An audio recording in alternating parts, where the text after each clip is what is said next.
Une rame de métro décorée de motifs chinois à l'occasion du Nouvel An lunaire a été inaugurée mercredi à Moscou. Cette initiative intervient alors que les deux nations, autrefois rivales, tentent de renforcer leurs relations. Le métro de Moscou a une histoire riche. Ces stations suscitent l'émerveillement par leur conception artistique. Ce n'est pas un hasard si on l'appelle un palais d'art souterrain. Le train décoré avec des éléments de la fête du printemps chinois attirera l'attention des moscovites et des touristes du monde entier. Ils pourront toucher du doigt la culture de cette merveilleuse fête d'une manière nouvelle.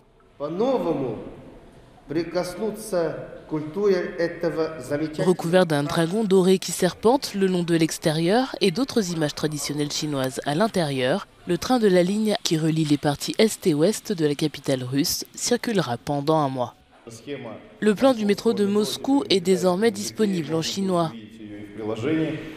Vous pouvez le trouver dans l'application du métro de Moscou afin de pouvoir utiliser ce système à la fois en ligne et hors ligne. Le train circulera sur la ligne Arbatsko-Pokrovskaya pendant environ un mois.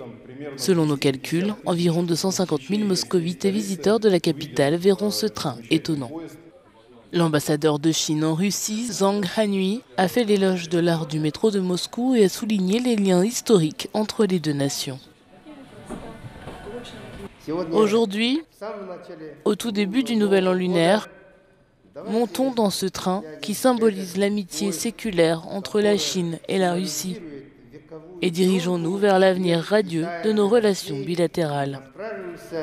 Le Nouvel An lunaire est la fête annuelle la plus importante en Chine. C'est l'occasion de se réunir avec ses proches et ses amis et de participer à des festins. Chaque année porte le nom d'un des 12 signes du zodiaque chinois, cette année étant l'année du serpent.